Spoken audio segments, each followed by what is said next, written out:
What's going on, guys? I want to make a quick update video. So I made a Crye Precision G4 combat pants review I don't know, maybe a month or two ago. I had worn them. I hadn't actually fielded them at that point, and my opinions have kind of changed, or not really changed, but just they're more developed now that I have actually fielded them. Um, I have them right here. Still dirty, still gotta wash them, but I think these things are mission specific. I mean, just like you change your gear loadout for whatever kind of mission you're running, I suppose you might pick or choose what kind of uniform you're gonna wear. I would not use these in every mission set. I don't think they apply very well to the woods, is basically what I'm getting at. They're a thinner material, so it's not like they rip easy or anything like that. Crye obviously has their standards really high as far as or the durability of their material, but they are very thin. So I was out in the field like a few days ago. It rained. We were in the woods. We were not in an urban environment. I'll just say that. I would recommend these pants 100% on a hot day in an urban environment, hands down. Like, they'd have a perfect application for that, even in bad weather, because they do dry very well. They breathe very well. They're very lightweight, very thin, and they feel great. Honestly, like, I have no complaints about that side of them. My complaint is walking through the woods in thick vegetation.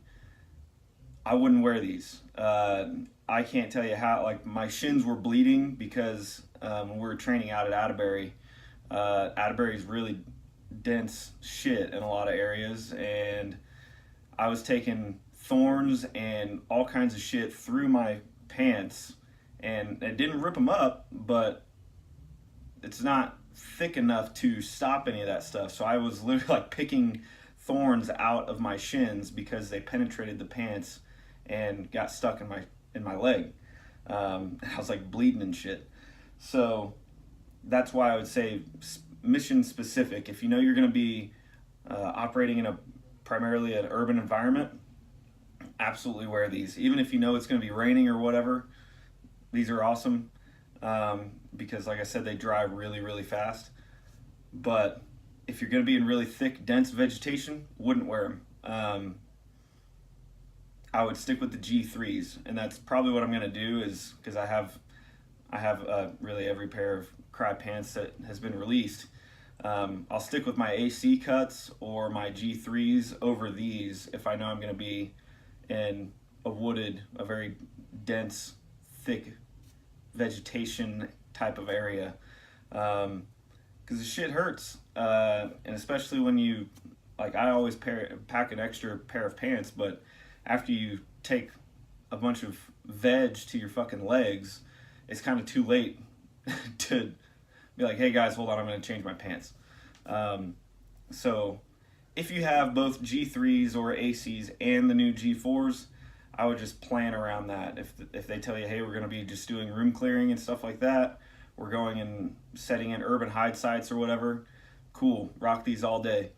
But if they say, hey, we're operating in the woods, which most standard infantry dudes are going to be doing more often than operating in an urban environment, I would stay away from these.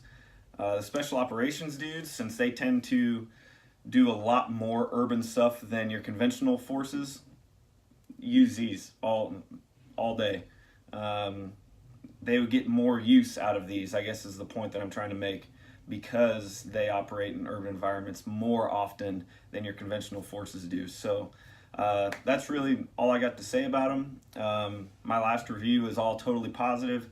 This review is just saying, if you're in a dense wooded environment, I'd stay away from these. Just go with your G3s or your ACs or whatever other pair of pants you have, because these do not stop vegetation from tearing your legs up. So with that, I'll get off my soapbox here. I don't know. I blanked out. Have a good day, guys. Enjoy your weekend. See ya.